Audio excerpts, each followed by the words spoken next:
Olá, bem-vindos a mais um programa Fechamento, esse fechamento que se dá nessa semana inicial da campanha presidencial, na verdade, da campanha eleitoral de forma geral, e ela começou bastante quente, eu diria que, na verdade, não é exatamente um começo, mas se intensificou uma campanha que, obviamente, já se imaginava que o Bolsonaro ia fazer, que é o apelo aí às suas bases evangélicas, ele que resolveu fazer uma espécie de guerra santa contra o Lula e contra o PT, na tentativa de virar o jogo eleitoral. Lembrando que acaba de sair há pouco uma pesquisa do Datafolha, o Lula tem 47%, o Bolsonaro tem 32%.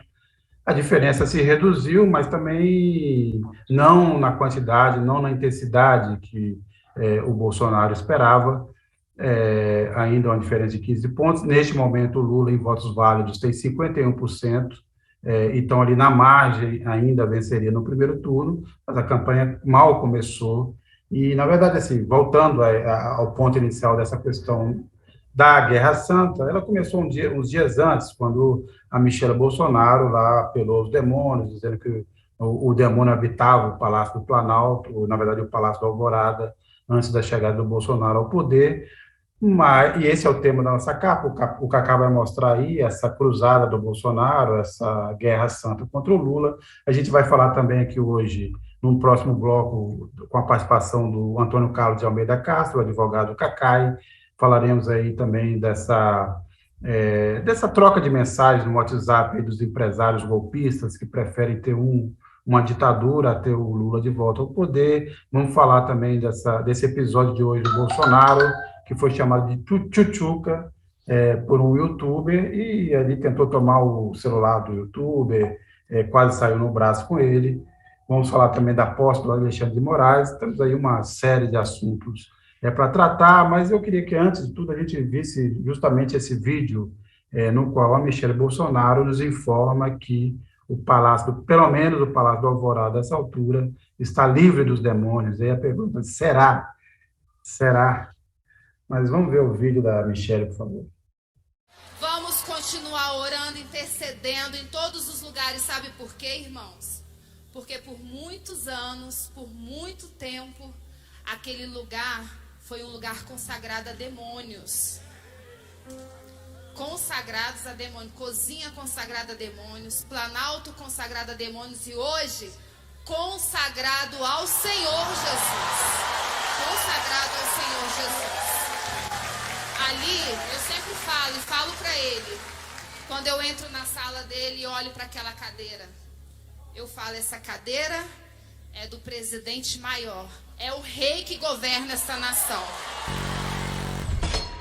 Para falar dessa guerra santa de Bolsonaro, essa investida religiosa, principalmente aí no grupo de fiéis do eleitorado evangélico, a gente recebe hoje a Magali Cunha, que é do Instituto de Estudos da Religião, o ISE, é colaboradora do Observatório Evangélico, é colunista de Carta Capital, né, escreve já há algum tempo na seção Diálogos da Fé.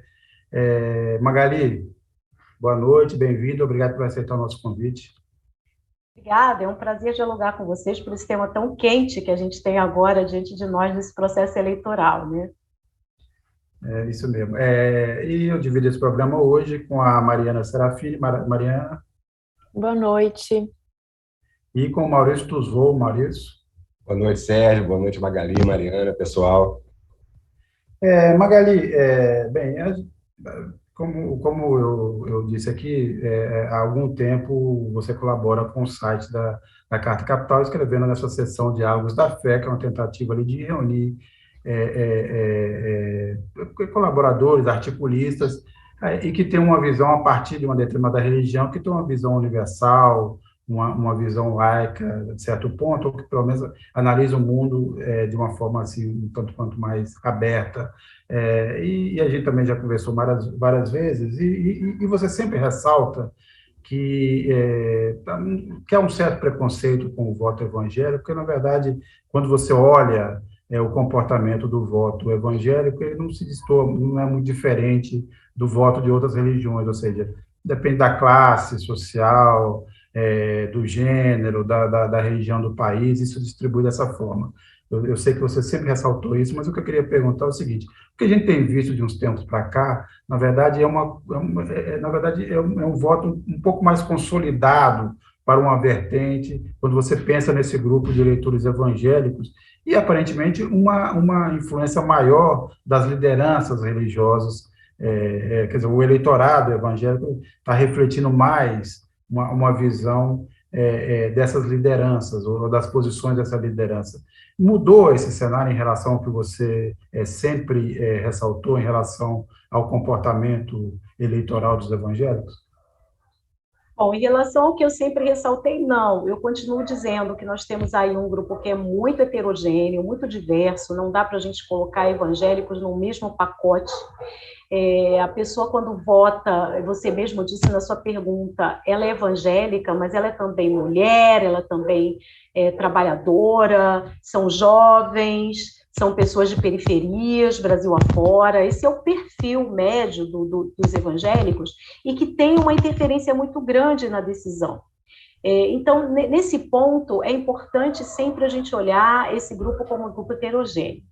Ocorre que está havendo uma ofensiva muito grande do que nós chamamos aí as grandes corporações evangélicas, que são lideranças de grandes igrejas, que são corporações, do ponto de vista com esse olhar mesmo que alguns estudiosos colocam, de serem empresas de religião, né? Que têm empreendimentos que estão para além de um templo, de uma organização de fé clássica. Temos aí empreendimentos, comércio, mercado, mídia, uma série de universidades, escolas, uma série de elementos que envolvem essas corporações.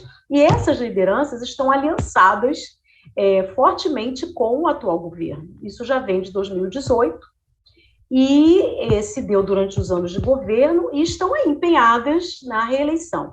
E essa ofensiva tem sido muito visibilizada por esse poder de mídia que esses grupos têm, por esse poder de articulação, por essa capilaridade.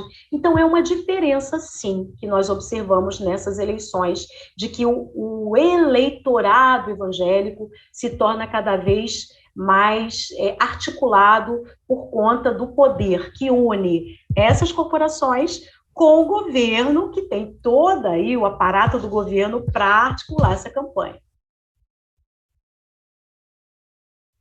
Mariana? Você comentou, Magali, que o público evangélico, você falou, são mulheres, são jovens, são trabalhadores, moradores das periferias, são pessoas que estão sendo fortemente atingidas pela crise econômica que a gente está vivendo, pelo desemprego. São mais de 2 milhões de desempregados hoje no Brasil, praticamente metade da população está em insegurança alimentar.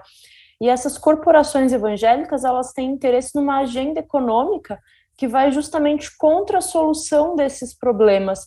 Como que é essa dicotomia nesse ambiente? Por isso que a gente tem que observar o que tentam articular essas lideranças com a resposta que essas comunidades, que esses grupos, o evangélico médio, a pessoa que está lá na igreja, dá a essas articulações. E aí a gente precisa observar todas essas nuances. Em primeiro lugar, sim, a vida cotidiana fala, e fala muito forte. As dificuldades, a deterioração da vida, as famílias que foram destruídas com a Covid, né, gente? Muitas dessas famílias, existem famílias que desapareceram como famílias, as pessoas morreram e sobraram poucas pessoas em grupos familiares. E essas pessoas estão nas igrejas, sofrendo tudo isso, ainda de luto, e vivendo todas as dificuldades da vida que a gente tem em termos financeiros, a carestia, tudo isso aí, Mariana, que você ressaltou. Então, tem esse elemento que é uma alta influência na decisão pelo voto, pelo futuro. Essas pessoas têm muito medo do presente, medo do futuro, e esses medos, eles canalizam para essa decisão também, em termos de quem vai trazer mais vantagem para a gente na superação dessa situação.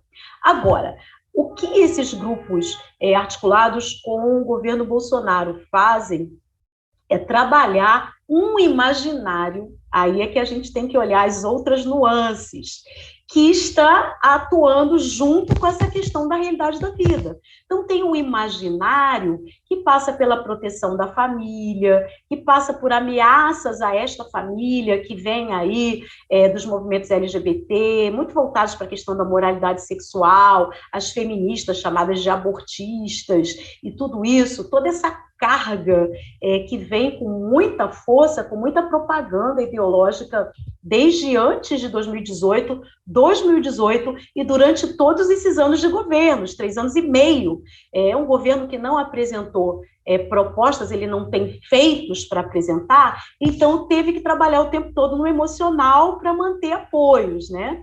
Então, essa comunicação, ela é muito forte e mexe com esses imaginários. E um terceiro elemento é o imaginário evangélico histórico de séculos, de se ter um presidente da República evangélico, cristão, comprometido.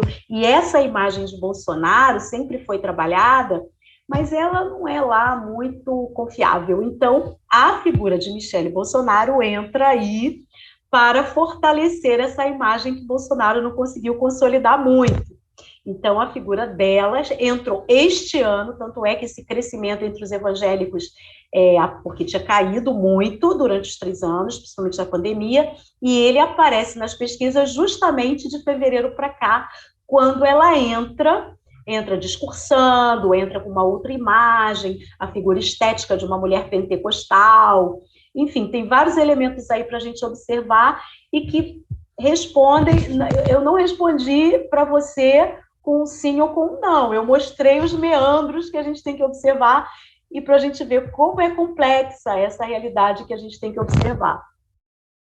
Magali, essa ofensiva, né, que a campanha do Bolsonaro está fazendo no setor evangélico, ela é apoiada em números, né? Primeiro, lembrando que em 2018, né, nos votos válidos, o setor evangélico, no eleitorado evangélico, o Bolsonaro conseguiu um resultado acima de 60% desse setor. Nas pesquisas que vinham sendo realizadas, você citou, né, a pandemia, o desgaste que aconteceu no setor evangélico por conta da pandemia, isso refletiu, usando como exemplo aqui a pesquisa que o Datafolha, o Instituto Datafolha, publicou em dezembro, na qual o Lula tinha 39, o Bolsonaro 33, o Bolsonaro estava à frente dele no setor, e nessa última pesquisa do IPEC, de alguns dias atrás, em termos de votos válidos, a gente já observa o Bolsonaro com 56% das preferências de voto no setor evangélico e o Lula com 35%. Quer dizer, essa distância está se alargando, está se aproximando do que aconteceu em 2018. E aí, eu tive acesso essa semana a um estudo muito interessante, está sendo feito pelo Instituto de Estudos Socioeconômicos, INESC, que eles trabalham o que eles chamam de eleitorado evangélico oscilante.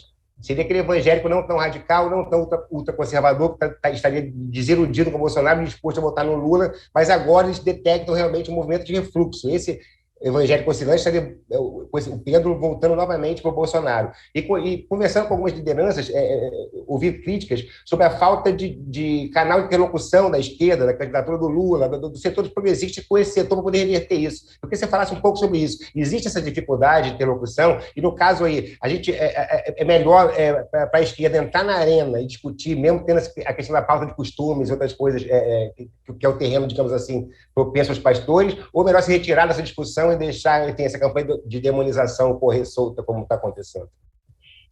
Esse tema é muito interessante porque você coloca uma questão que não é nova, é uma questão antiga. Se nós olharmos lá as eleições de 1989, as primeiras depois da ditadura militar, quando Lula se candidatou, já havia essa ofensiva lá atrás. Lula vai fechar as igrejas, o comunismo, tudo isso que a gente ouve agora é velho, tem mais de 30 anos, né? Já estava lá.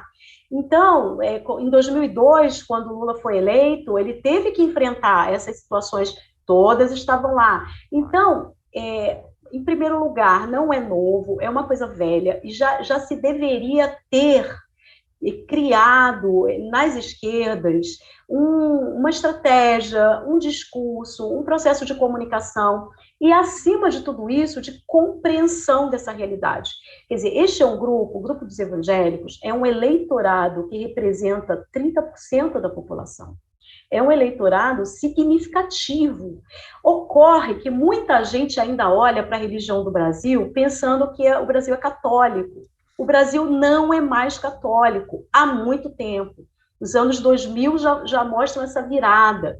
Então, essa compreensão é urgente e necessária. O Brasil é um país plurirreligioso, multirreligioso, com várias expressões religiosas, e os evangélicos, nesse quadro, são um grupo significativo, historicamente conservadores, mas não exclusivamente conservadores.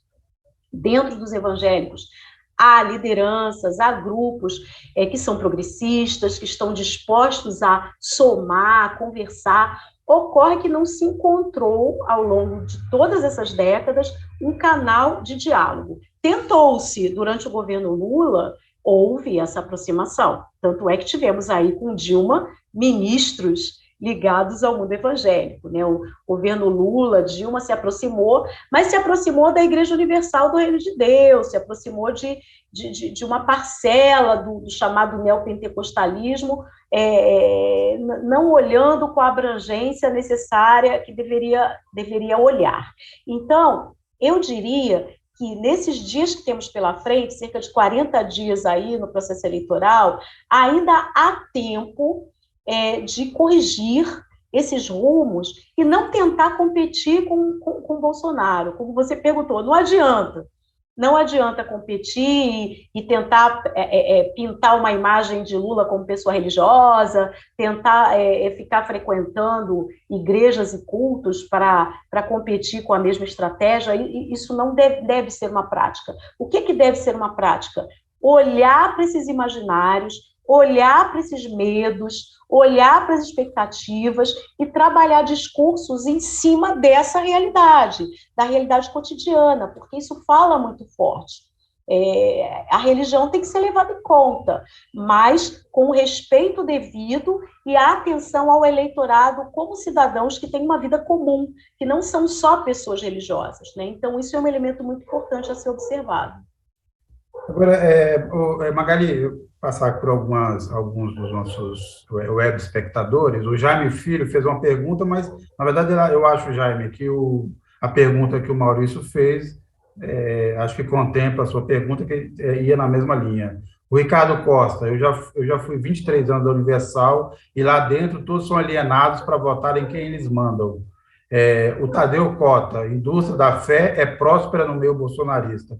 Aí o Jaime Filho fez um outro comentário. Se vocês deram uma passeada na periferia, vão ver muitas igrejas e várias denominações. É incrível. O que mais me espanta é que eles não conseguem nem dialogar entre eles. Isso, na verdade, é um pouco até da natureza do meio evangélico, da fé evangélica. Ela é diferente, né? Aliás, ela nasceu, inclusive, num questionamento do poder central do Vaticano, do Papa, essas coisas. Então, essa coisa de ter várias denominações, de cada um poder falar e exercer sua fé, é parte do conceito natural disso. O Senatore, o problema central é esse desejo de todo mundo querer ser rico, ou no mínimo classe média, um pouquinho de São Francisco de Assis, e é bem nesses tempos. Mas, Magali, minha pergunta, o Carlos Almeida também fez essa pergunta, também acho que acabou sendo contemplada, que é a questão de como o Lula combate a questão de fechar as igrejas. A gente estava falando dessa dificuldade do diálogo, Magali, mas tem uma questão que eu queria colocar, é o seguinte: aparentemente existe um fosso que é intransponível, quer dizer, onde é que está o diálogo? Essa é a questão. Tudo bem, você tem um diálogo aí na área econômica, mas quando a gente vai para a questão de costume, quer dizer, a defesa do Estado laico, a defesa de uma educação sexual necessária nas escolas, não para as pessoas entenderem, né, não correrem risco, inclusive, está mais claro que uma educação sexual na escola impede ou tende a impedir vários abusos, e vários deles são cometidos dentro de casa. A questão de uma discussão razoável sobre o aborto. É possível estabelecer, em que termos seria possível estabelecer essa conversa nessa área que é tão sensível, que é a questão dos costumes? Então, nessa área, a gente tem temas que são muito difíceis, de muito difícil tratamento, em que há barreiras muito grandes. A questão da homoafetividade e a questão do aborto são duas questões muito difíceis e que não dizem respeito só, essa dificuldade não diz respeito só ao mundo evangélico, ao mundo católico também, ao mundo cristão e a outras religiões que a gente tem que considerar, espíritas, judeus, que também têm uma força no Brasil, uma tradição, e que podem ser colocadas aí como religiões que iriam na mesma direção de rejeição dessas pautas. E se a gente for mais profundamente, pesquisas sobre a sociedade brasileira, de um modo geral, mostram um conservadorismo do brasileiro médio, nem tocando na religião, em relação a essas pautas de aborto e de homoafetividade. São temas difíceis que têm a ver com a cultura patriarcal, histórica brasileira, a questão da tradição judaico-cristã, que influencia em relação ao cuidado com o corpo, a pureza do corpo, isso está muito arraigado na sociedade brasileira. Então, entre os evangélicos, eu diria que isso não é diferente do que seria trabalhado em outras religiões, como essas que eu citei, e com o brasileiro médio, conforme nos mostram pesquisas em geral. Agora, existe uma questão que aí quando a gente vai abrindo o leque, quando a gente sai dessas pautas que eu diria que são as mais difíceis e que tem a ver com uma cultura mais ampla do que a religiosa, você citou, Sérgio, a questão da educação sexual, por exemplo. Eu participei de uma pesquisa que está para ser divulgada, que o Instituto de Estudos da Religião conduziu, o ISER, com mulheres evangélicas, para compreender especificamente esse que é o maior eleitorado evangélico, está entre mulheres. A maioria dos evangélicos é composta por mulheres, maioria negra, maioria das periferias do Brasil. Mas também temos mulheres de classe média, mulheres espalhadas em outras cidades, enfim, fizemos uma pesquisa aí abrangente. Estamos aí para publicar e divulgar esses dados, são dados qualitativos, de conversa colhida com essas mulheres. E interessante que não há rejeição sobre a educação sexual, não, nas escolas, muito pelo contrário. Interessante que não há rejeição à existência de outras religiões, elas acham que não se deve atacar a religião dos outros. Isso está presente nessa pesquisa. Então, existe aí a falta de pesquisa qualitativa para a gente entender essas mentalidades, para a gente entender essas visões de mundo. Muitas vezes a gente fala, os evangélicos, pensando no que o líder X fala, o que o pastor Y, que aparece nas mídias, fala, o que o político Z, que está lá no Congresso Nacional, fala. Os evangélicos estão falando isso. Espera aí, mas o pessoal que está lá nas igrejas, sentado nos bancos das igrejas, participando dos cultos, fala desse jeito? Pensa desse jeito? Se pensa, isso é igual para a faixa etária, para a renda, para a localidade onde essas pessoas habitam? Estamos percebendo que não é. Então, nós precisamos aprofundar. Eu espero que nos próximos dias vocês possam ter acesso a esse conteúdo que eu estou falando aqui.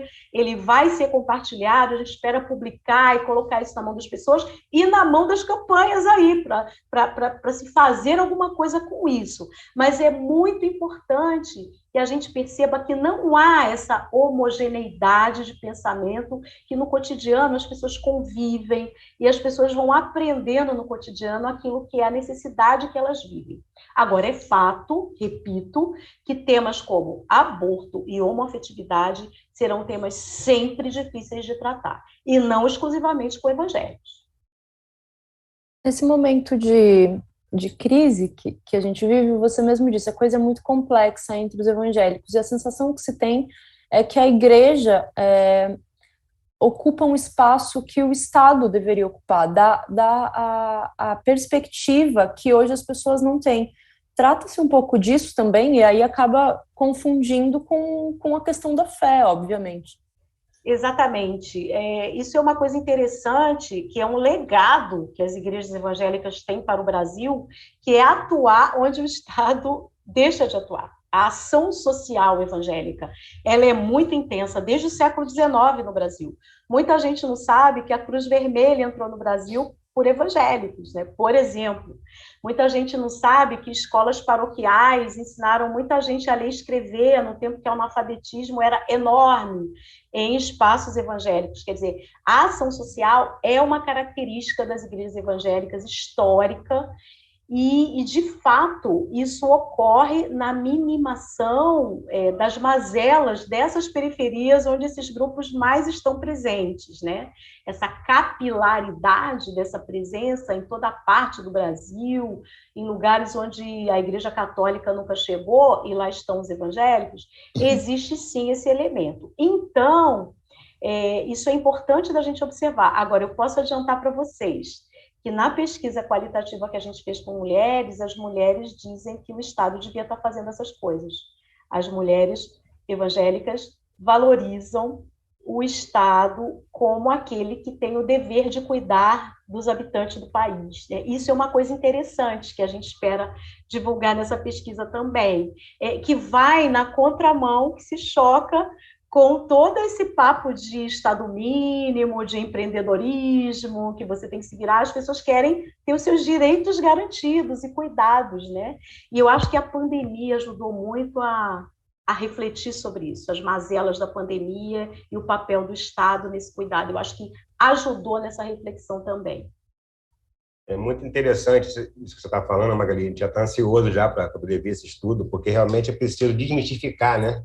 Esse setor, né, que muitas vezes tem muito estereótipo, né, em cima, em várias abordagens, né. Magali estava falando sobre a Michelle Bolsonaro, né. A Michelle tem sido, né, o rosto amável, digamos assim, do bolsonarismo em relação aos evangélicos já de um tempo para cá, e isso tem se refletido no avanço da intenção de voto do Bolsonaro. Mas ela também tem vocalizado situações preocupantes, né. Ela tem, assim, no caso, como uma discípula da ministra Damares Silva, que também fez muito isso, né, ela tem, por exemplo, a questão do post lá, né, quando ela replica um post do Lula numa assembleia, numa cerimônia de Umbanda, e fala que ele vendeu a alma, muitas pessoas focaram na ofensa ao Lula, mas tem ali também uma ofensa à religião de matriz africana, a Umbanda, ali também muito séria. Quer dizer, existe um aspecto hoje no Brasil de intolerância religiosa muito, muito latente nessa campanha. Eu queria que você faça um pouco sobre isso, se você acha que isso piorou no Brasil ou apenas foi revelado nesses anos veio à luz do dia, desses anos de bolsonarismo.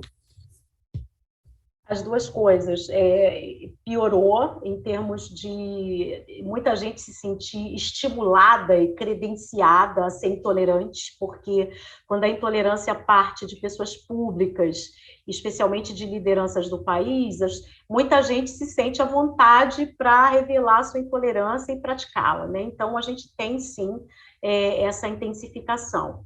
Mas, ao mesmo tempo, se registra mais, se tem mais os grupos de matriz africana, que são aqueles que mais sofrem intolerância no Brasil, porque ela está misturada com o racismo, né? A gente tem a dimensão do racismo misturada com a religião, o racismo religioso.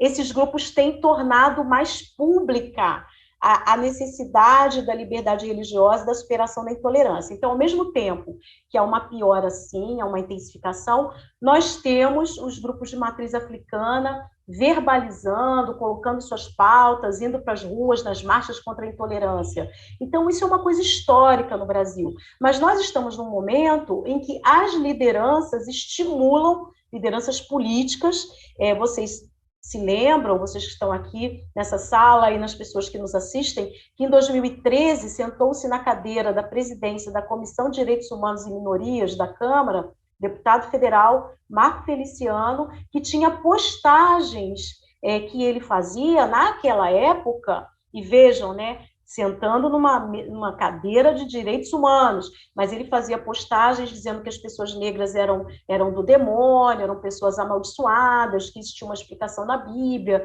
fazendo uma leitura bíblica que justificasse a discriminação de pessoas negras e das religiões negras. Então, nós temos autoridades no poder público, figuras públicas, estimulando, utilizando-se da intolerância que vem dos tempos da colonização para fazer política. Então, isso é uma novidade dos nossos tempos. Há pouco tempo atrás, nossas lideranças faziam isso de forma envergonhada, isso aparecia, em discursos, aparecia em posturas.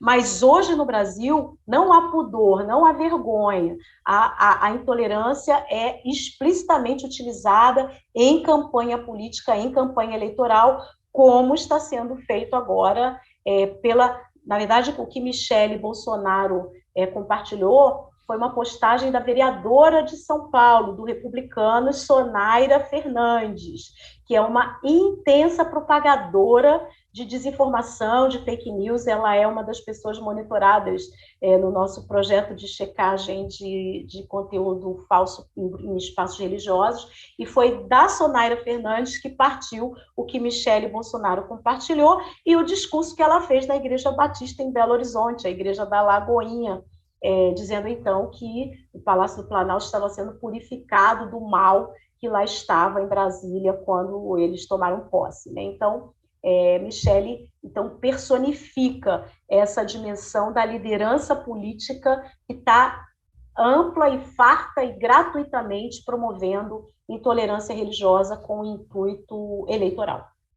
Era, né, Margarete, foi uma igreja de um assassino, cada um com seus demônios, a gente pode dizer, no caso da igreja da Lagoinha. Magali, eu queria, antes de tudo, fazer aqui uma rápida propaganda, convidá-la, obviamente, para assistir, mas também quem está nos acompanhando. Foi ao ar o último episódio de uma série de 4 capítulos produzidos pelo site de Carta Capital, sobre a criação, a ascensão e os projetos políticos do Edir Macedo e da Igreja Universal. Então, convido todo mundo a assistir, está lá no canal do YouTube, está bem legal. Magali, Sérgio, eu conheço bem, e o Iser colaborou, viu? A nossa coordenadora de Religião e Poder, Lívia Reis, participa, tem lá um depoimento bacana, o Iser contribuiu. Maravilha. Magali, eu queria, obviamente, essa conversa poderia se estender muito mais, mas eu sei que você tem um compromisso, queria agradecer bastante a sua participação, dizer que, obviamente, esperamos que você volte aqui em outras oportunidades. É um assunto realmente que precisa ser tratado e debatido, discutido. Vamos esperar essa pesquisa, espero que a gente receba ela aqui conjuntamente com os demais, assim, né, com os demais veículos que vão receber. E antes de você sair, Magali, eu gostaria só que você acompanhasse com a gente. A gente, no início desse programa, deu o vídeo da Michele sobre os demônios, e agora a gente vai ouvir a resposta que o Lula deu sobre essa ofensiva, essa guerra santa do Bolsonaro. Ele respondeu a isso, dizendo que o fariseu era o Bolsonaro. Então, antes de você sair, eu só gostaria que você acompanhasse com a gente esse vídeo. E, mais uma vez, muito obrigado. Ele está tentando manipular. Ele, na verdade, é um fariseu. Está tentando manipular a boa fé de homens e mulheres evangélicas que vão à igreja tratar da sua fé, tratar da sua espiritualidade, e eles ficam contando mentira o tempo inteiro, contando mentira sobre o Lula, contando mentira sobre a mulher do Lula, contando mentira sobre vocês, contando mentira sobre índio, contando mentira sobre quilombola. E eu quero que ele ouça as minhas palavras.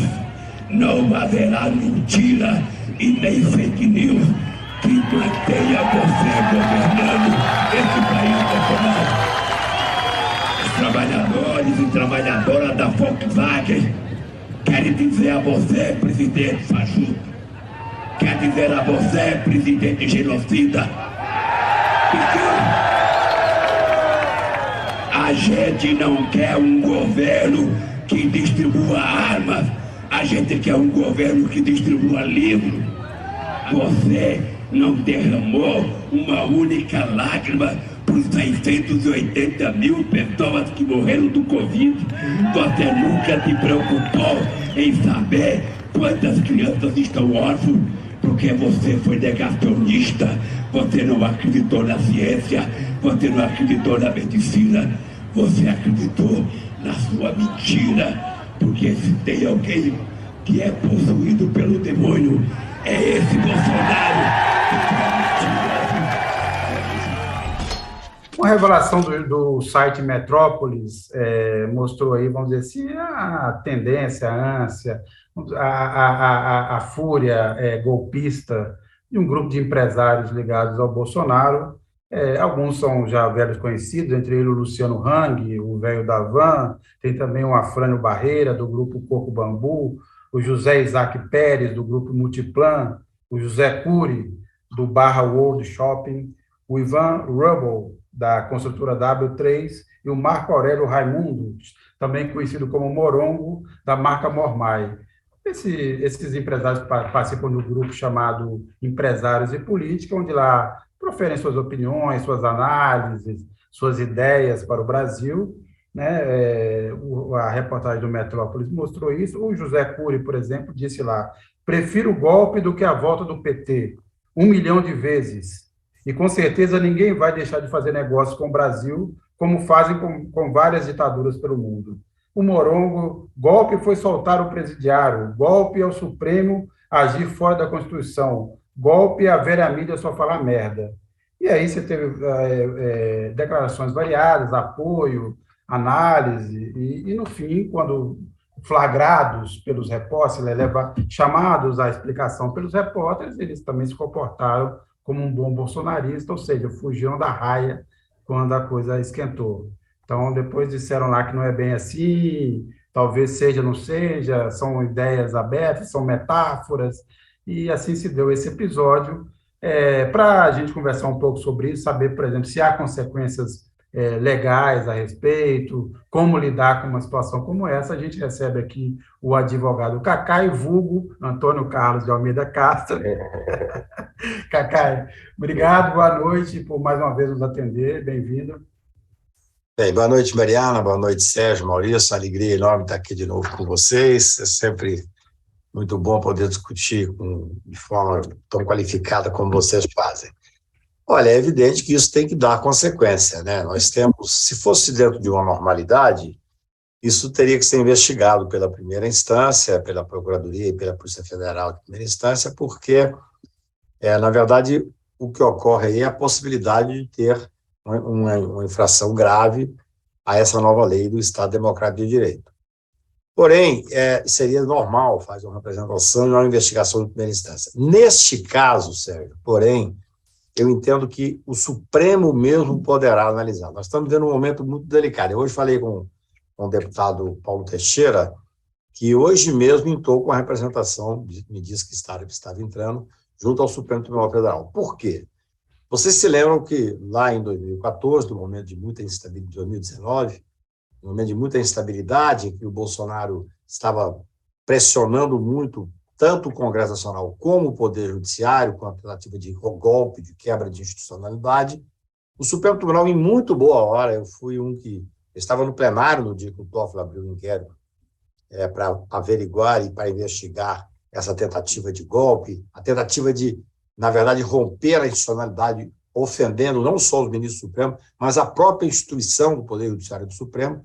Aquele inquérito, que à época foi muito questionado, mas eu acho que a história fará justiça tanto ao Toffoli quanto ao ministro Alexandre, naquele inquérito, uma das investigações era exatamente quem é que estava financiando esses grupos que estavam tentando desestabilizar o país e romper a ordem institucional, a ordem democrática.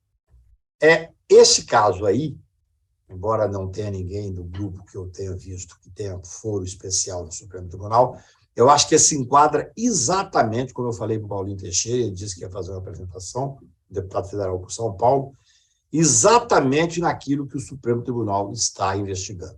A gente sabe, pelas mais diversas fontes, que houve uma descoberta de muitos grupos que financiavam essas tentativas de atacar o Supremo, de atacar o Judiciário, e muito provavelmente esse caso, pelo que eu li, por tudo que eu li na Metrópole, depois li em outras fontes, esse caso se enquadra, sim, em um grupo de empresários que está pregando uma coisa que é absolutamente ilegal, que é a volta da ditadura, que é a quebra da institucionalidade. Então, se fosse eu diria, o contrário, se tivesse sido investigado por esses procuradores mais afoitos, a essa altura já tinha tido busca e apreensão, já tinha tido quebra de sigilo telefônico e sigilo também dos e-mails dessas pessoas que estão naquele grupo, para descobrir o que é que existe além dessas basófias que nós vimos. Tudo leva a crer que não são simples conversas de WhatsApp. Hoje eu recebi o telefonema de um jornalista que disse, mas é um grupo privado. Não existe isso. De qualquer maneira, o que se descobriu, não sei como foi que vazou, não tenho o que saber, o jornalista conseguiu um furo, o Guilherme está de parabéns. O que se conseguiu ver são empresários fortes que quase certamente, tem que ser investigado, eu não estou fazendo nenhuma acusação porque eu não sou leviano, quase certamente desses grupos que financiam essas ações. Isso é que tem que ser visto. Por exemplo, aquela enorme outdoor que fizeram num prédio, se não me engano, em Porto Alegre. Aquilo custou uma fortuna. Aquilo não apareceu ali por acaso. É claro que tem um grupo que está fazendo esse tipo de compromisso com a quebra da institucionalidade. Eu agora fui fazer uma palestra em Ribeirão Preto, semana agora, em Sertãozinho, e recebi o telefonema de uma jornalista, que para mim é um dos mais ilustres do Brasil, dizendo, Cacai, vê se você consegue encontrar os outdoors que tem pela cidade, onde existe uma tentativa de julgar o Lula contra os evangélicos. Isso também custa dinheiro. É claro que tem alguém por trás. Então, eu acho que em muito boa hora, eu não vi a representação, mas o Paulinho me disse que estava entrando, em muito boa hora foi feita essa representação junto ao Supremo, num inquérito que já existe, que é um inquérito correto, um inquérito que está conseguindo chegar, estancar, eu diria, parte desses financiamentos, para que a gente possa saber até que ponto esses empresários estão realmente envolvidos. Mariana? Eu continuo no tema dos empresários ou eu posso mudar de assunto? Pode tudo, à vontade, à vontade.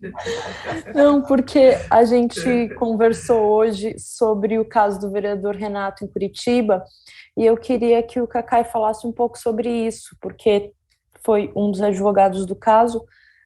O que é que acontece que o Renato teve essa perseguição tão intensa contra ele, enquanto o Gabriel Monteiro, no Rio, acusado de estupro de vulnerável, parece que são dois pesos, duas medidas, a coisa está totalmente distinta. Assim, eu queria que você comentasse sobre isso, Cacai. Olha, Maria, no caso do Renato, eu advogo há 40 anos, tenho boa parte da minha advocacia em casos como esse, pro bono, casos de justiça. O caso do Renato é um caso clássico de racismo, é um racismo estrutural. Infelizmente, Curitiba tem dado exemplos tristes para o país. Deu a Lava Jato, que, infelizmente, nós conseguimos derrotar, mas depois de muita luta, de muita briga, aquela República de Curitiba que julgava estar acima das leis, hoje está sepultado. Os procuradores sendo investigados, os procuradores condenados a devolver dinheiro que saquearam o erário público, afinal de contas, diz que dolosamente eles cometeram um crime. Ali chama-se peculato.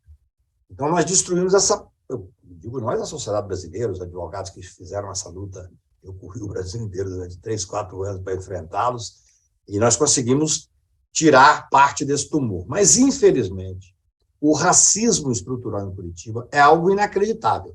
Esse caso, quando eu fui chamado, foi exatamente para tentar tirar de Curitiba, levar para uma discussão nacional, porque lá em Curitiba, a cassação é carta marcada. Inclusive, o prefeito Greca, que diz que é muito católico e tal, que é muito carola, e que não interferiria, porque a cúria, o arcebispo disse que era um absurdo a cassação, mas é falso isso. Ele coordena os vereadores. Nós fomos para aquela sessão, a primeira sessão que foi feita, que foi cassado, nós fomos para o Poder Judiciário e conseguimos eliminar, ele voltou a ter o mandato. E aí houve a segunda sessão. Na segunda sessão, nós levantamos uma questão de ordem jurídica, que é a decadência, que é intransponível, que tem que anular o processo inteiro. Mas estava tudo carta marcada. Eu subi à tribuna, o Renato fez um discurso extremamente interessante, tocante, mas aqueles brancos, tradicionalmente ricos e poderosos de Curitiba, não suportam um negro sentado ao lado deles, um negro irreverente, brilhante, inteligente. Ele tem mestrado em direito. A coisa dele, Sérgio, a perseguição é tão grande. O Renato sofreu tanto em tão pouco tempo. Você tem ideia que, quando ele se formou em direito, ele saiu pela primeira vez todo feliz com a carteira de advogado, foi parado na rua por policiais, pediram a identificação, ele mostrou a carteira de advogado, foi preso por usar documento falso, porque disseram que era impossível ser advogado, por causa do cabelo, por causa da cor, Curitiba. É uma coisa inacreditável que esse menino passa. E ele fala muito bem. Ele fez um discurso. Eu, quando vou fazer sustentação oral, eu nunca levo nada escrito, eu espero para ver um pouco do ambiente, do que está acontecendo. E ele fez um discurso, eu acabei falando sobre o tom que ele falou, porque ele falou, olha, vocês brancos aqui, falando para os colegas, os pares dele, vocês querem que eu dê legitimidade a vocês para dizer o que eu devo dizer como negro? Não. Nós, negros, temos que ocupar o espaço que nós viemos para ficar. Então, é um caso de racismo. Olha, para você ver que absurdo, eu falei da tribuna, Mariana. O Papa vai receber, agora, dia 22, 23 de setembro, o Renato, lá em Assis.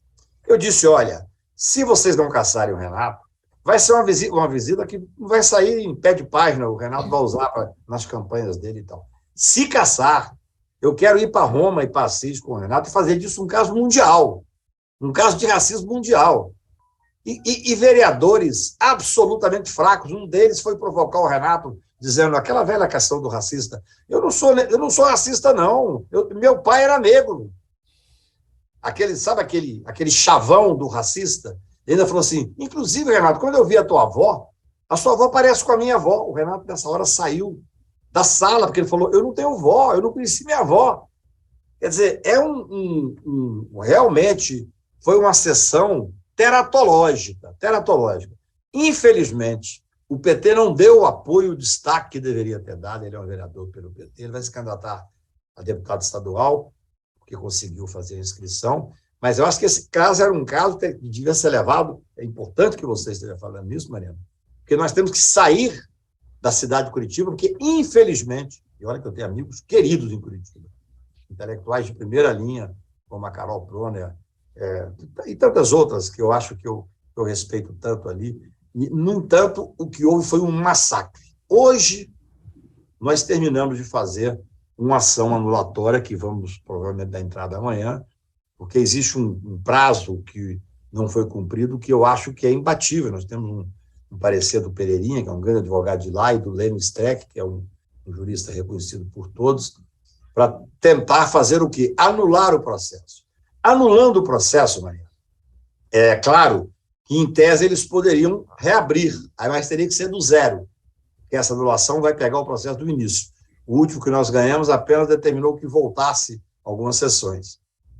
E eu duvido que, se a gente conseguir anular, que eles tenham fôlego para abrir um novo processo contra o Renato. Porque eu vi lá na sessão, eu fiz a sustentação oral, fiquei o tempo inteiro lá, o padre estava... Vocês sabem da história, para quem não souber, a história é simples. O Renato estava junto com uma série de pessoas, 50, 70 pessoas, não era o líder de nada, não foi ele que convocou, numa praça, fazendo uma coisa política para questionar a morte do Moïse e mais de um outro negro da violência que sempre o negro é vítima. Terminou a missa, a igreja chama-se Rosário dos Pretos, Nossa Senhora do Rosário dos Pretos. Foi uma igreja feita em 1737 para acolher os negros, é algo inacreditável. Eles estavam fazendo uma manifestação correta, eu fiz várias delas. Não me chegam a mim porque eu sou branco, dessa elite burguesa brasileira. Né? Então, eles entraram na igreja depois do culto. Então, tinha e a imprensa disse que tinha tido depredação na igreja, e tinham parado o culto. O próprio padre falou, não parou o culto, não, já tinha terminado. Tanto é que, no dia da cassação, o padre estava sentado na primeira fila, em solidariedade ao Renato. É algo incrível. Se você tem o padre dizendo que não há crime, aí restou, veja, Sérgio, como é grave, Maurício, como é grave o que aconteceu. Ao final da instrução, restou apenas uma acusação. Qual seria? Ter feito um ato político dentro da igreja. É algo inacreditável. Eu, como advogado que vivia a Lava Jato enfrentando a tentativa de criminalização da política, que nós ganhamos no Supremo Tribunal Federal, ganhamos no Supremo Tribunal de Justiça, porque houve uma tentativa de criminalização, eu vejo uma Câmara de Vereadores criminalizar a política. É algo incrível. Aquilo que nós ganhamos no Poder Judiciário, a própria Câmara agora criminalizou. É vergonhoso. Eu falei isso lá, vocês estão criminalizando um ato político. E até falando em nome da igreja, eu acredito que as igrejas de qualquer credo, o que elas existem é para acolher as pessoas, é para as pessoas entrarem dentro dela, a porta estava aberta. O próprio padre falou, não, a porta estava aberta, não houve invasão nenhuma. Então, é algo teratológico. Infelizmente, o processo de cassação, assim como o impeachment, vocês sabem, é um processo político-jurídico. Lá existia uma determinação coordenada pelo prefeito Greco, é bom dizer, que de forma hipócrita veio dizer que tinha lavado as mãos. Não, ele coordena os vereadores. Nós temos que dar a verdade e o nome por racismo. O Renato foi cassado. Agora, o processo é político, mas ele tem um contorno jurídico. Todo o processo, felizmente, pode ser submetido ao crivo de legalidade do judiciário. Eu acredito, vamos entrar amanhã com a ação, eu acredito que vamos conseguir o liminar e vamos voltar o Renato para a Câmara dos Vereadores. Porque é uma vergonha que, por enquanto, está restrita ao Brasil. Mas se nós não conseguirmos reverter, quando o Renato for o Papa, nós vamos fazer disso barulho no mundo inteiro. Já recebi, inclusive, telefonema de algumas pessoas importantes ligadas a alguns organismos internacionais se colocando à disposição para poder acolher o Renato. Realmente, Cacá, eu acho que esse episódio ele revela muito sobre o Brasil, né? Antes de eu passar aqui para um outro tema, eu quero dar um informe, justamente, a Mariana citou, né, o julgamento do Gabriel Monteiro. Ele está em curso nesse momento na Câmara dos Vereadores do Rio de Janeiro. Ele deveria ter começado às 16 horas, mas um clima de comício total, claque, contra e a favor, do lado de fora, é um grupo muito grande a favor do vereador dentro da galeria, e isso, portanto, foi feita uma prorrogação de 3 horas, começou agora às 7, ainda está se fazendo a defesa, não iniciou a votação ainda, mas o fato, meus colegas e Cacá, eu liguei para alguns vereadores hoje, durante a tarde, e existe a perspectiva concreta de que o vereador Gabriel Monteiro não seja cassado. Eu recebi informes, inclusive, de que o governador Cláudio Castro, pessoalmente, ele pega o telefone e ligado para diversos vereadores, dando essa orientação. Por quê? Porque ele, assim como o Renato vai poder ser candidato lá no Paraná a estadual, deputado estadual, aqui ele tem também uma pré-candidatura, Gabriel Monteiro, deputado federal, e algumas projeções, algumas sondagens internas dão conta que ele pode ser um dos mais votados do Rio de Janeiro, algumas pessoas falam 500 mil votos. Aí você pergunta, apesar disso, ele vai ter 500 mil votos? Não é apesar disso, ele passou a ter essa votação depois que aconteceu esse episódio. Quer dizer, eu tenho que refletir muito sobre o que está acontecendo realmente nesse país. Dito isso, Cacá, mudando de assunto, eu queria que você falasse um pouco sobre o ato do TSE, né? A gente sabe que você é um cara que tem uma visão muito crítica, muito interessante sobre tudo que aconteceu, seja no STF, seja em outras instâncias do judiciário, né, em todo esse processo, desde o impeachment da Dilma, desde o golpe. E eu quis perguntar, 2 perguntas em uma, na verdade. Primeiro, se você acha que o judiciário se redimiu e tomou as rédeas do processo finalmente, 1. E 2, eu achei muito curioso que eu li, pelo menos, não vou citar nome, não, mas pelo menos 2 grandes colunistas aí da mídia conservadora já dizendo: temos um nome, Alexandre de Moraes, para disputar a presidência em 2026. Meu Deus do céu, que mania é essa do brasileiro? Fala um pouco sobre isso também, Cacá. Olha, eu acho que foi o ato mais importante dos últimos tempos na política brasileira. Não é só uma questão jurídica, né? Eu acho que até eu escrevi um pouco sobre isso. Eu acho que esse ato do TSE, a posse do ministro Alexandre, veio em complemento ou em continuação ao que nós fizemos na USP naquela carta com mais de 1 milhão de assinaturas. Foram 2 atos importantíssimos. Um, de resgate à necessidade de mostrar da estabilidade democrática, eu acho que foi muito impressionante o que foi feito na USP, cada um ajudou da sua forma. Eu liguei para ex-ministro Supremo, ajudei com muitos artistas que assinaram, e foi muito emocionante. Eu estava lá presente, achei muito interessante. Agora, a posse do ministro Alexandre foi de uma relevância. Olha, eu moro em Brasília, eu não vou à posse tradicionalmente, porque senão você vive em posse. Brasília você tem posse todo dia. Mas eu fiquei muito espantado, feliz, no bom sentido, porque nós tínhamos 44 embaixadores. Quer dizer, um tapa de pelica naquela atrapalhada em que o presidente da República chamou os embaixadores, alguns não foram, mandaram ajudantes lá e tal, em que ele foi lá para falar mal do Brasil, uma coisa inacreditável, o presidente da República falou mal do Brasil. Ali tinham 44 embaixadores, 22 governadores, todos os ministros do Tribunal Superior. E foi muito interessante, porque aqueles... Eu sou advogado de pessoas, inclusive, desse governo, são pessoas que eu tenho uma relação e todo dia converso com elas e tal, para sentir um pouco o pulso, né? E eu acho que eles acharam convencer o Bolsonaro de ir, achando que a presença do Bolsonaro poderia intimidar o Supremo Tribunal. Aí a sua pergunta é extremamente relevante, porque eu acho que o Alexandre, o discurso do Mauro Campbell foi excelente, o discurso do Beto Simonetti Eu estou com birra com a ordem, porque a ordem não quis assinar. Acho que um erro histórico não ter assinado a nossa carta da USP, mas o Beto Simonetti fez um discurso muito bom. Até o discurso do Aras falou em instabilidade e tal, mas o discurso do Alexandre nos deu, a nós, especialmente advogados que trabalhamos com o judiciário, nos deu uma alegria íntima, assim, de ver que o judiciário está fazendo o papel que tem que fazer. E eu te digo mais, Maurício, eu tenho falado sobre isso. Quando o presidente da República, que não tem nenhum apego a nenhuma normalidade democrática, quando ele, que não tem noção do que é ser presidente da República num sistema presidencialista, da importância do cargo, começou a instigar o Congresso Nacional lá atrás e instigar o Poder Judiciário, o Congresso Nacional, boa parte dele foi cooptada. Boa parte, infelizmente. Claro que você tem lá o Paulinho Teixeira da vida, o Freixo, a Margarete, você tem muitos que resistem. Mas boa parte do Congresso foi cooptada pelos milhões e milhões, sem ter que dar nenhuma justificativa. Então, o Congresso não está cumprindo o papel constitucional que deveria cumprir. E o Judiciário, esse judiciário que eu advogo há 40 anos no Supremo, que eu sou crítico, no mais das vezes, ácido até, o judiciário, a história de fazer justiça é que está segurando a estabilidade democrática. Vocês estão de lembrar, o TSE era um tribunal que ninguém sabia nem que existia. Eu não faço direito eleitoral, agora faço porque as questões criminais estão indo para lá, mas na presidência do ministro Luiz Roberto Barroso, aconteceu algo que, a mim, fiquei impressionado. Houve uma notícia crime assinada pelos 7 ministros contra o presidente da República. Aquilo, para mim, foi o momento ápice da resistência de um poder constituído para dizer ao presidente da República assim, aqui você não vai dar golpe. Então, eu acho que o judiciário ocupou um espaço, mesmo da época da pandemia, eu costumo dizer, o ministro Lewandowski foi o ministro da Saúde de fato. Algumas decisões do ministro Lewandowski foi que propiciaram a hipótese da gente resistir um pouco naquele caos absoluto que era o sistema do Ministério da Saúde durante a pandemia. E tantos outros. A instalação da CPI foi uma decisão do ministro Barroso, garantindo o direito da minoria da CPI da Covid.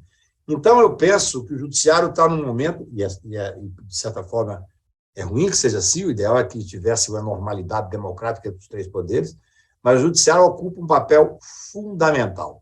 E aquele ato da posse do Alexandre, do ministro Alexandre, foi absolutamente importante. Foi muito importante. Eu me lembro que, de algumas pequenas passagens, primeiro, foi muito interessante a presença do Lula lá. O Lula tem várias fotos que demonstram que parecia um PowerPoint verdadeiro. Era ele ali e tudo girando em torno dele. É uma coisa incrível. A forma com que ele foi tratado, a relação. E eu até li, hoje recebi, não sei se vocês receberam, uma história do Mandela, linda, Mandela dizendo que não pode trabalhar com ódio, e acho que serve para o Lula. O Mandela conta uma história que ele estava como presidente da República almoçando com os assessores e tal, e tinha uma pessoa sozinha num canto do restaurante, ele manda chamar para a mesa, e a pessoa chega e começa a ficar muito nervosa e treme, e depois ele foi embora, um ajudante de ódio falou, olha, esse homem está doente, que ele tremia muito. Eu falei, não, ele estava nervoso porque ele era o meu carcereiro na cadeia. E ele urinava na minha comida, ele urinava em cima de mim, e ele certamente julgou que eu chamei aqui para humilhá-lo. Só que eu não carrego ódio.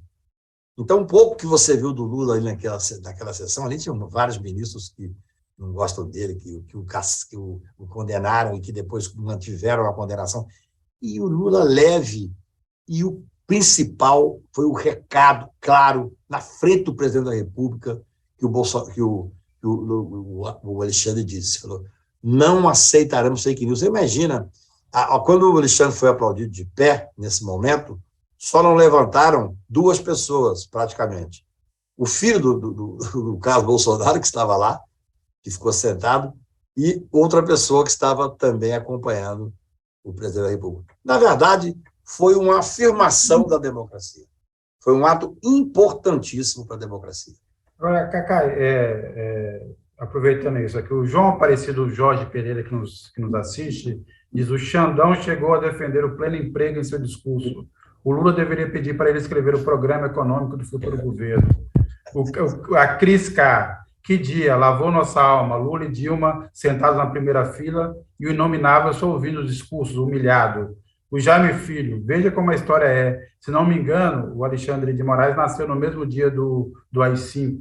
Procede? Eu queria só, Cacai, aproveitar o ponto que você tratou das fake news, mas antes eu também gostaria de fazer um rápido comentário. Sei que você fez um elogio aí ao ministro Barroso, mas precisamos lembrar também que quem colocou o cavalo de Troia no TSE foi o ministro Barroso, com essa ideia de chamar os militares para participar de uma coisa que eles não deveriam estar. Mais uma participação militar desnecessária, que foi colocar eles nessa comissão e que está criando esse burburinho, essa suspeita, quer dizer, ajuda o Bolsonaro a alimentar essa suspeita. É só o meu comentário aqui, não, você não precisa... Sérgio, eu vou me permitir fazer um comentário ao seu comentário.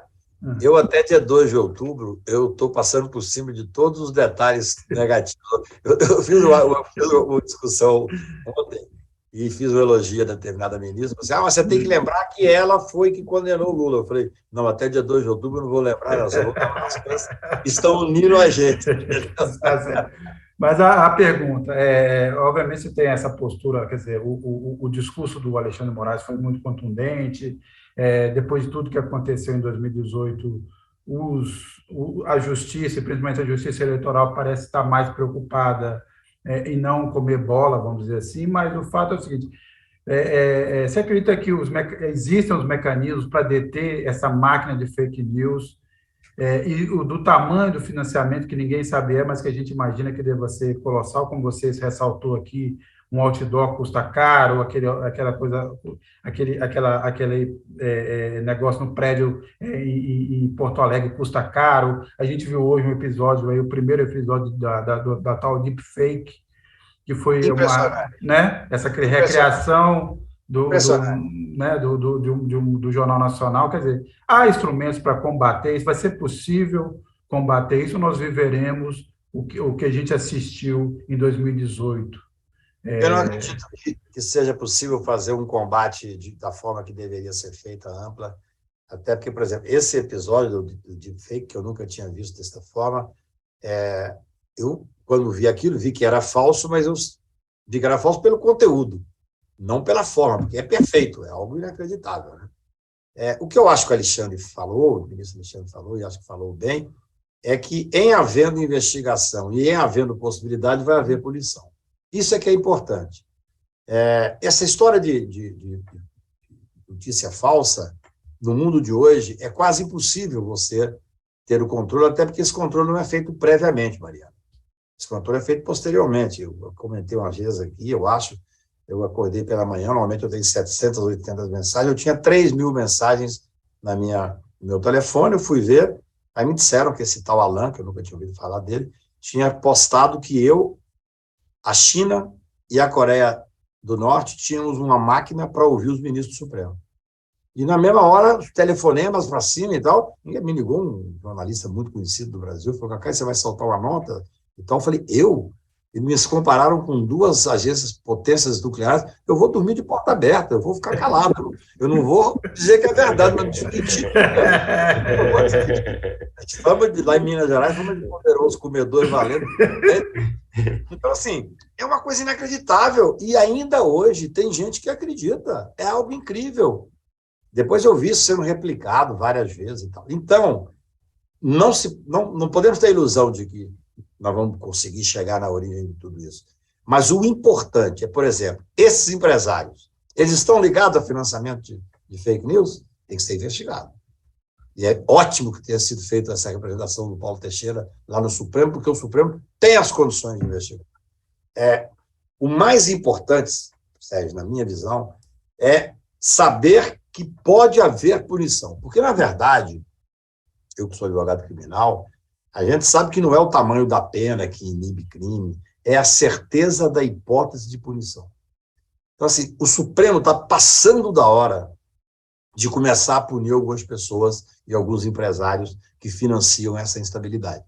Primeiro que for punido, de preferência logo e antes da eleição, vai dar a impressão de que nós poderemos viver com alguma normalidade. Eu não tenho ilusão. O mundo já não é mais o mesmo. Nós vamos ter que viver, sim, com fake news. Claro que hoje em dia é uma coisa muito interessante.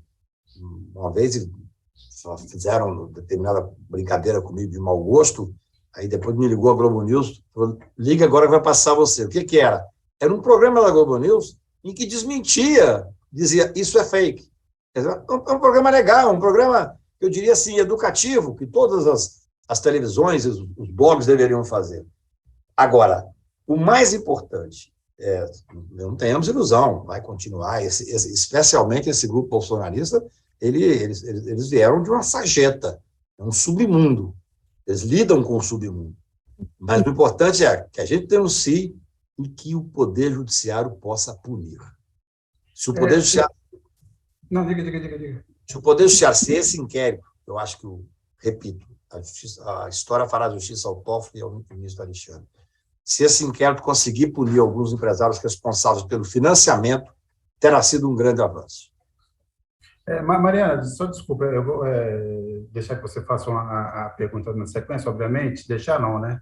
Eu não deixo nada. Eu só queria pedir licença só para complementar aqui uma pergunta rápida aqui. Depois desse ato na USP, das cartas e da declaração do Alexandre de Moraes, Cacai, você diria que o risco de um golpe está definitivamente afastado ou a gente ainda precisa tomar cuidado, ser vigilante? Olha, eu tenho escrito muito sobre essa hipótese de golpe e que eu não acredito nela por vários fatores. Eu acho que o Bolsonaro é um homem desqualificado. A cúpula do Exército, a cúpula das Forças Armadas, sabe que ele é desqualificado e não vão entrar numa aventura, a não ser 2 ou 3 generais. Gente, tem mais de 1.000 militares ganhando 600 mil por mês, 500 mil por mês. Então, esse grupo é um grupo que está ensandecido, porque se voltar à normalidade democrática, é claro que eles não vão poder continuar nesse disparate. Mas eu acho que ele, veja bem, ele tenta, desde o início, ele instigou a quebra de institucionalidade, ele armou a população brasileira, está armando, isso é uma coisa gravíssima, nós temos 1.500.000 armas nas mãos dos civis, mais do que no aparato oficial. Isso é uma coisa grave, até porque a violência agora começa a aparecer de um jeito que não existia no Brasil, uma maior até. Ele tentou fazer aquela questão, 2 questões graves, tirar os policiais militares dos governadores e levar para o Palácio do Planalto, não conseguiu, o Congresso teve juízo. E outra questão, que nós temos que ver que a tentativa de golpe, ela vem crescendo. Quando eles fizeram aquela subleitura do artigo 142 da Constituição, que, infelizmente, até o Luiz Gandra, talvez por querer que o filho fosse ministro supremo, entrou nessa roubada, uma coisa como se existisse um golpe constitucional. O golpe é contra a Constituição, o golpe é a quebra da estrutura constitucional. Dizer que o artigo 142 dizia que as Forças Armadas espécie dos tutores nacional.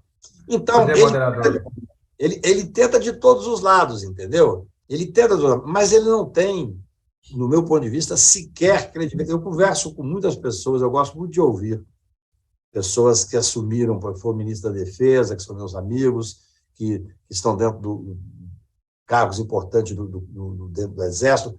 Eu converso com essas pessoas para poder tomar o pulso. E acho que ele não tem credibilidade para isso. Por isso é que eu tenho escrito, tem 2 meses, Mariana, que nós deveríamos ter realmente um trabalho muito grande para ganhar no primeiro turno, para derrotá-lo no primeiro turno. Porque no primeiro turno, em havendo uma derrota dele, vão ter sido eleitos os filhos deles, governadores ligados a ele, senadores ligados a ele. É claro que eles vão poder questionar o resultado, porque seria um golpe de morte. No segundo turno, já terminada essa eleição, apenas ficando aqueles poucos casos que vão para o segundo turno, eu acho que ele vai tentar dar uma forçada de barra. Mas eu não acredito em golpe. Eu acho que o país tem demonstrado segurança, não tanta estabilidade, né? Porque assim, não teve impeachment, nós não conseguimos um impeachment, não teve um processo criminal. Vocês devem se lembrar, eu tive o prazer de falar com vocês aqui, que eu atacava e escrevi sobre várias vezes os tais poderes imperiais nas mãos do presidente da Câmara e do Procurador-Geral da República, que frustrou o país. Eu falava para os senadores lá, para o Renan, para o Randolfo, para todos aqueles que são meus amigos, e falava, olha, se vocês não mudarem a legislação, vocês vão fazer uma grande frustração nacional, que é a falta de efetividade em cima do presidente da República. Mas golpe, eu acho que, até porque não existe golpe desse lado de cá, do Equador, sem o apoio dos Estados Unidos. E os Estados Unidos, evidentemente, querem distância. Eu estou escrevendo um artigo que vai sair amanhã no Poder 360, Eu faço a comparação com o que aconteceu nos Estados Unidos agora com o Trump. A busca e apreensão que o Trump... Eu converso com alguns advogados americanos que acham que o Trump vai ser preso.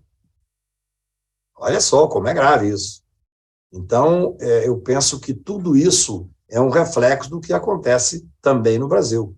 Como é que você pode pensar num golpe sem que tivesse um apoio? Quem que vai apoiar um golpe que seria um desastre absoluto? Esses empresários, que dizem que preferem a ditadura, inclusive numa visão... Outro dia eu estava conversando com 3 ou 4 empresários dos maiores do Brasil. Eu disse, gente, vocês ganharam tanto dinheiro do governo Lula, o que é que os incomoda? E até eles ficaram meio assim e tal. Eu falei, você sabe o que incomoda vocês? É porque vocês ganharam muito dinheiro, mas teve 36 milhões de pessoas que mudou de classe social. Então você tem que chegar no lugar e ter um negro, você teve a questão da inclusão das cotas. O que vocês não suportam é que vocês não são mais os únicos a, por exemplo, andar de avião. Por sinal, aqueles empresários, todos eles andam de avião particular, que eu estava conversando. Mas isso, é um problema de racismo, é um problema de não conseguir conviver com... Você imagina o que é 36 milhões de pessoas mudar de classe social? O Brasil viu isso há muito pouco tempo. Agora nós vivemos uma democracia de fachada, uma democracia para nós, estamos aqui conversando. Mas tem 33 milhões de brasileiros passando fome. Tem 150 milhões de brasileiros com insubsistência alimentar, uma expressão que eu nem conhecia, que é o brasileiro que não sabe se vai comer o suficiente até o final do dia, aquilo minimamente para o organismo. Quer dizer, é uma coisa inacreditável. É isso que essa elite brasileira não suporta, assim como a elite das câmaras dos vereadores de Curitiba não suporta que o Renato esteja lá com aquele cabelo maravilhoso e tal, e aquele humor e tal, entendeu? Se o Renato tivesse cortado o cabelo, foi incrível. Ele me disse que foi conversar com determinada autoridade lá do Estado e que a autoridade chegou para conversar, deu R$5 para ele. E ele ficou meio perplexo, falou assim, corte o seu cabelo, depois você volta para falar comigo.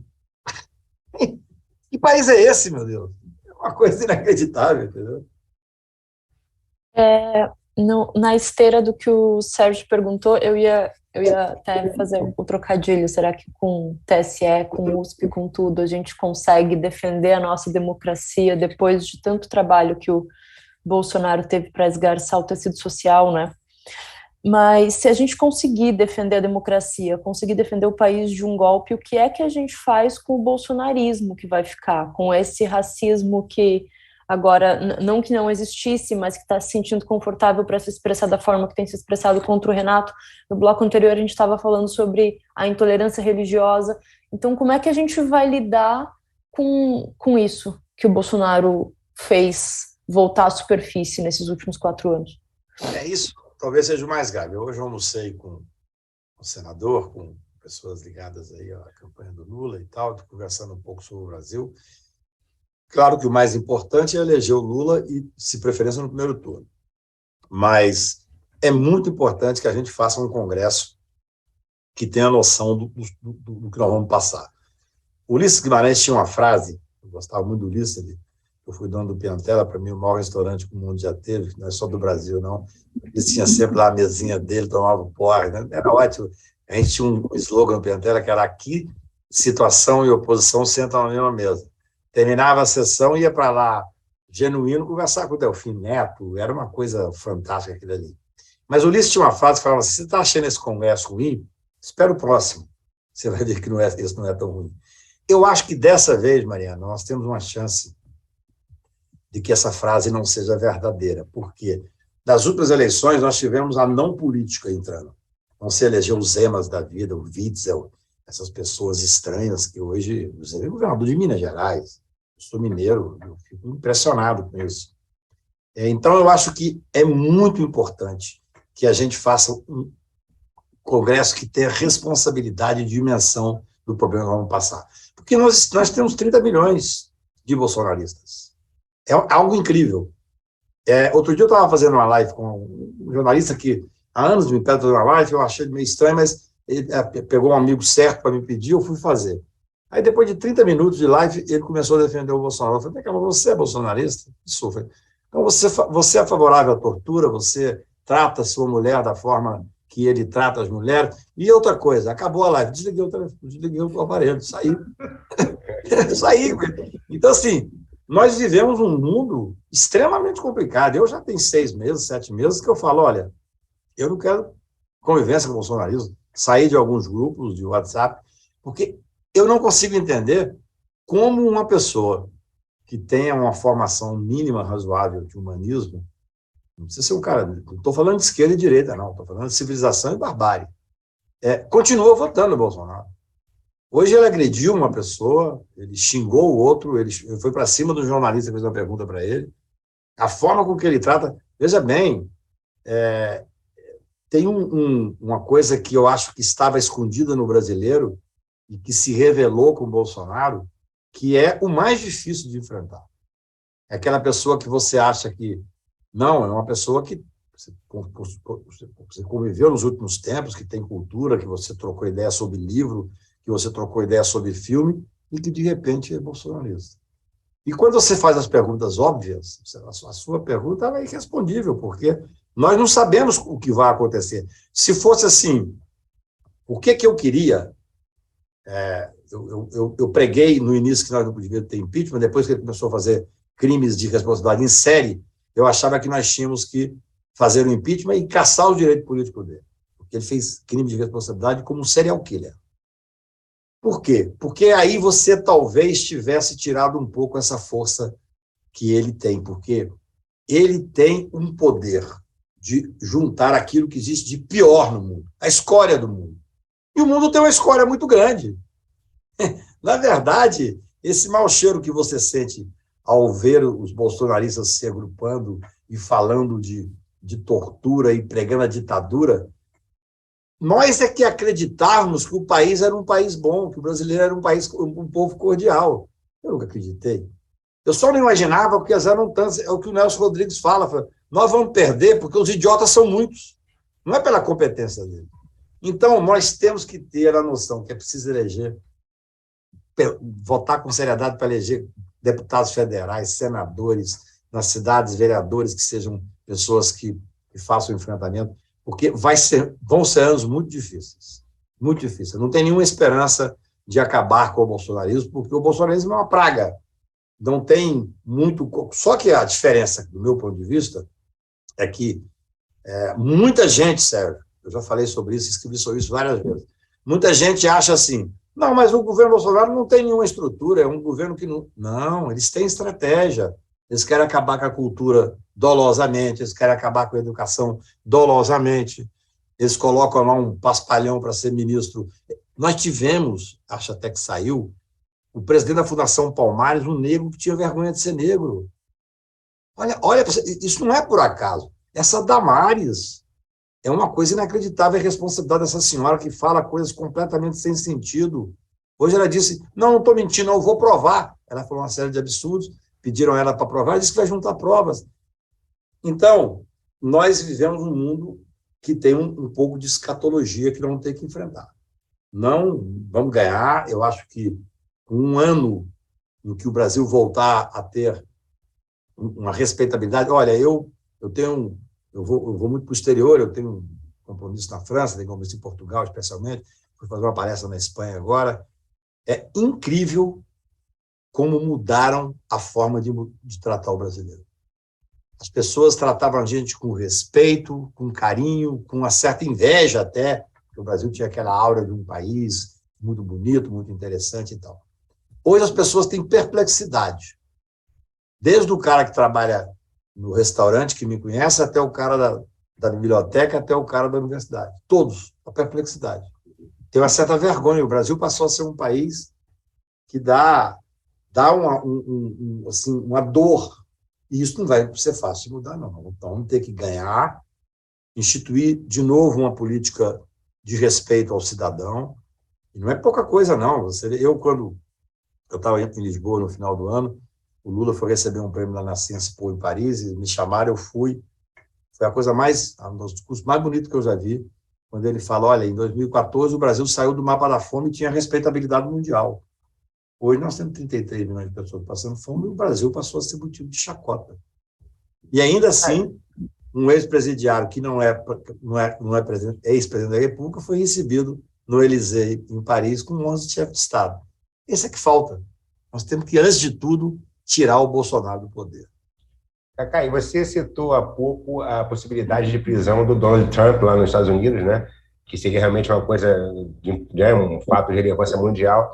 Agora, no caso do Brasil, né? A gente sabe que em alguns setores bolsonaristas, né, ainda que não se fale isso em voz alta por conta da campanha e tudo mais, existe a preocupação de que o Bolsonaro possa ter que responder criminalmente pelo que fez uma vez fora da presidência. Tanto é que foi levantada aquela hipótese esdrúxula lá de fazer o cargo vitalício no Senado, né, que já foi rechaçada, seria uma forma de escapar disso. A gente sabe que na próxima eleição apenas o Eduardo Bolsonaro será candidato, porque o Flávio está no meio do mandato do Senado, e o Carlos não pode ser, ele só pode ser candidato ao mesmo cargo, ele é vereador aqui no Rio. Mas, de toda forma, em relação ao Flávio Bolsonaro, ele vai continuar com foro privilegiado, mas existe a preocupação tanto em relação ao Jair Bolsonaro quanto em relação ao Carlos Bolsonaro, que é vereador, de que sofra perseguições na justiça após, eventualmente, o fim do governo Bolsonaro. Você acha essa possibilidade factível? Você acha que existe algum foco que deva ter essa interpelação ao Bolsonaro na justiça em relação a tantas coisas que ele fez? Maurício, eu vou te dizer o seguinte. Primeiro, que eu há muitos anos, eu sei que eu estou apanhando muito por causa disso, há muitos anos eu defendo que o ex-presidente da República deveria ter cargo de senador vitalício, como na Itália, sem direito a voto e sem foro. Mas ele deveria ter o direito à voz no Senado Federal, no Senado da República. Porque ele tem, estou dizendo uma pessoa normal, nós temos que esquecer o Bolsonaro de vez em quando para conversar com normalidade. Quem ocupa o cargo de presidente da República, por 5 anos, por 8 anos, por tanto que for, por sinal, uma coisa gravíssima que nós temos que começar a discutir é o fim da reeleição. Tem que acabar a reeleição. Para mim, quando eu tive a primeira vez a certeza que o Lula era um estadista, foi no final do segundo mandato dele, ele com 82% de aprovação, eles propuseram a ele um terceiro mandato e ele disse, não, isso aqui não é uma republiqueta, eu não posso aceitar. Ele teria feito assim, ó, o Fernando Henrique precisou comprar o Congresso Nacional, depois admitiu foi o maior erro que ele fez enquanto presidente para passar a reeleição. Eu acho que nós temos que lutar pelo fim da reeleição. Tem 1 ano que o governo não faz nada a não ser lutar pela reeleição. Isso é um desastre para o país.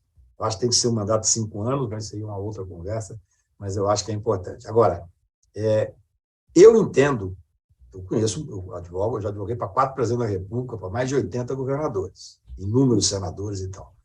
Se alguém acha que ele quer ser senador para poder ter o foro do Supremo Tribunal, é alguém que não conhece o Supremo Tribunal Federal, não conhece a realidade brasileira. Hoje, o pior mundo para algumas pessoas é ter o foro do Supremo. O Moro, por exemplo. O Moro tem um desprezo dos ministros do Supremo, a grande maioria. Pode ter 1 ou 2 lá que tem uma boa relação com ele. Tem um desprezo. O Bolsonaro tem um desprezo de 9 ministros do Supremo, provavelmente. Então, é uma péssima estratégia, entendeu?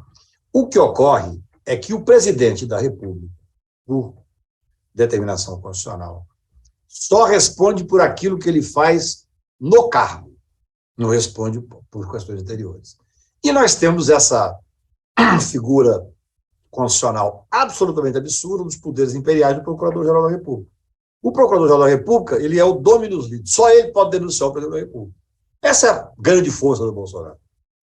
Porque eu propus lá em junho do ano passado, quando estava no meio da CPI, eu propus ao Renan, propus a vários senadores, que eles parassem aquele momento ali, fizessem um relatório parcial e fizessem uma proposta de mudança legislativa e constitucional para poder dar poderes não somente ao Procurador-Geral da República. Depois de um certo tempo, se não denunciasse, seria submetido ou um conjunto de subprocuradores ou a hipótese de uma queixa-crime subsidiária. Porque isso é que interessa. Porque, olha bem, olha como é grave. Várias das questões, 37, se não me engano, que foram levantadas contra o presidente da República, o doutor Aras pediu o arquivamento. Aí as pessoas falam assim, mas olha que acabar o mandato, tudo isso vai voltar. Não volta. Eu sou advogado criminal. Quando você pede o arquivamento de uma investigação, só poderá ser reaberta com fato novo. É assim que funciona. Isso é pacífico. Então, isso que está sendo arquivado agora vai ser arquivado, estará arquivado. Essa é a jurisprudência pacífica do Supremo Tribunal, salvo se tiver um fato novo. Então, eu penso que o presidente da República, felizmente, ele tem uma série de proteção, não podemos esquecer. Nós temos que esquecer de vez em quando que é o Bolsonaro, porque senão nós corremos o risco. Eu escrevi um artigo que sai amanhã que chama Coerência Institucional. Eu tenho coerência constitucional, eu sou um cara coerente. Eu defendo, por exemplo, que deve haver investigação, como está havendo, contra os procuradores, contra o Moro e tal, mas eu quero dar a eles todos os direitos que eles não deram aos céus da Lava Jato. Inclusive que sejam recolhidos à prisão, se condenados, acho que serão, então somente após o trânsito em julgado, que foi, segundo eles, a grande derrota deles, aquela ação que eu ganhei no Supremo, a ADC 43, e depois tiveram mais duas outras que discutindo a presunção de inocência.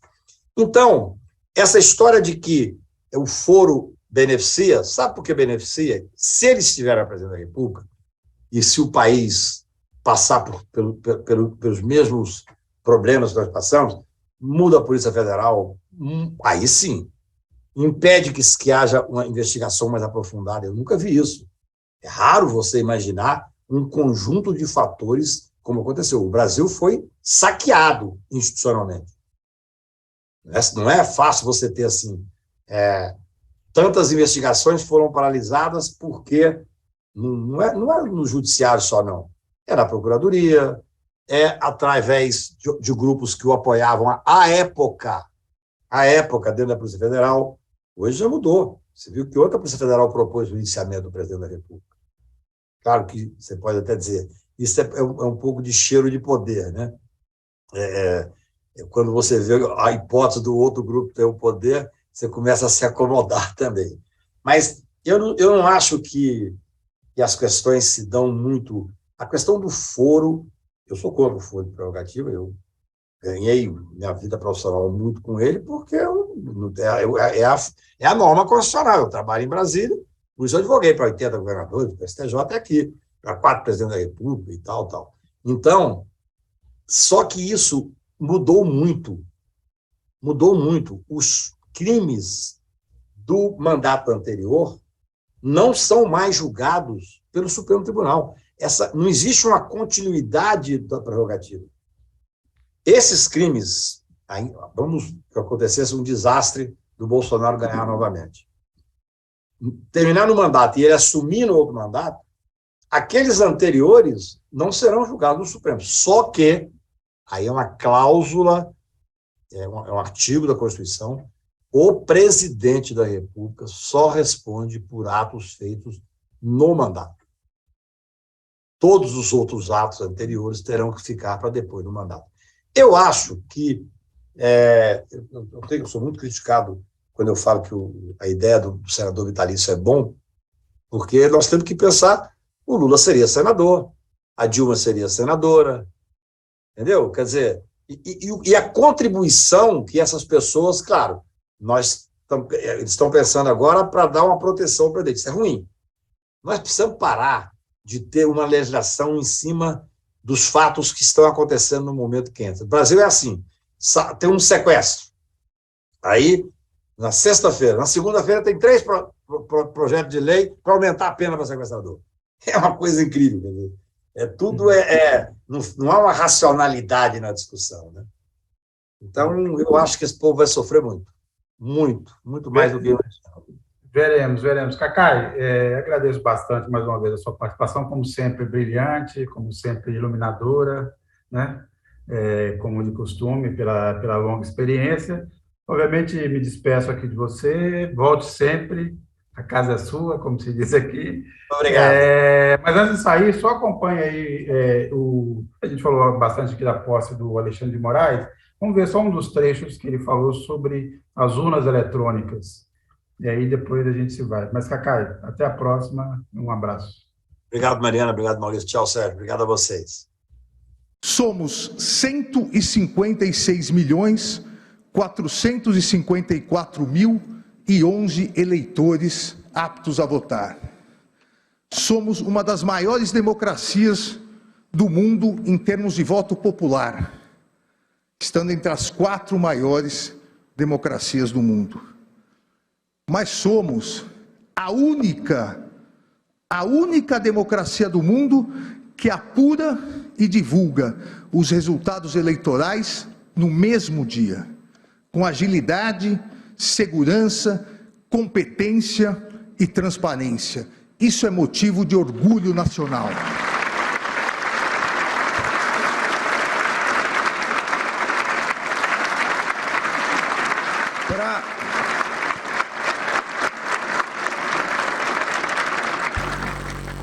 Maurício, qual a sua dica da semana aí para quem está nos acompanhando?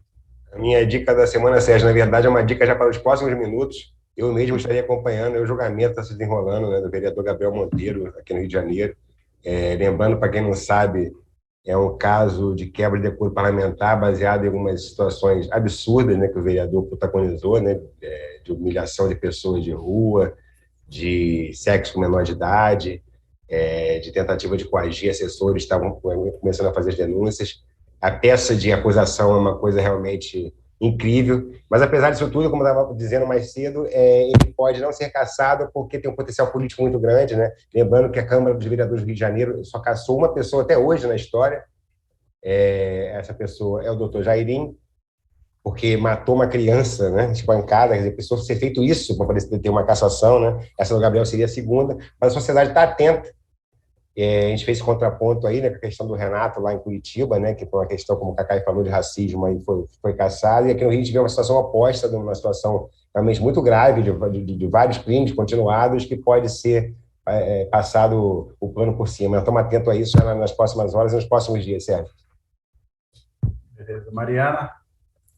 A gente estava aqui conversando sobre intolerância religiosa, crise econômica, está vivendo um momento de desemprego, peste, remeteu muito aos anos 90.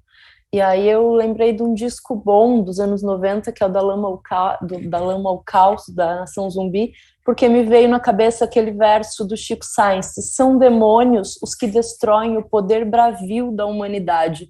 E um presidente que deixa um povo sem perspectiva parece que vai um pouco ao encontro desse verso. Então acho que é um respiro aí, ouvir Nação Zumbi. Muito bem. Eu vou aproveitar já esse gancho, já que nós estamos falando de música, de letras e tal, vou citar aqui, porque eu acho que nessa situação toda que você está falando de demônios, você tem essa guerra santa, vocês sabem bem, não creio, né?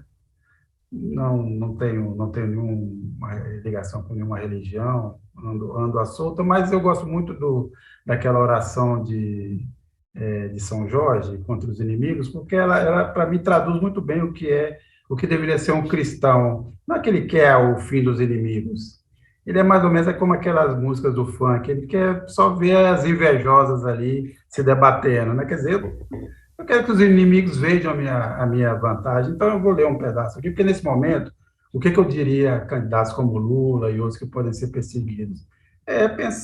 Perseguição, assim, alvo dessa perseguição religiosa, dessa guerra santa, pensar nesses versos, e eu vou ler aqui a versão, obviamente, a melhor versão que foi feita pelo Jorge Benjor. Então, para que meus inimigos tenham mãos e não me toquem, para que meus inimigos tenham pés e não me alcancem, e que nem mesmo pensamentos eles possam ter para me fazerem mal, para que meus inimigos tenham olhos e não me vejam, e depois tem armas de fogo, meu corpo não alcançarão, espada, facas e lanças se quebrem sem o meu corpo tocar. É basicamente isso. Então, a Mariana deu a dica do Chico Sainz, eu dou a dica do Jorge da Capadócia, principalmente a versão acústica da MTV, pelo Jorge Benjor. Agradeço quem nos acompanhou até agora. Mariana, Maurício, mais uma vez uma honra estar aqui dividindo esse programa com vocês. E agradeço quem teve a paciência de nos aguentar até nesse momento. E até a próxima quinta-feira. Um abraço. Valeu, Sérgio. Tchau, pessoal. Boa noite. Tchau, pessoal.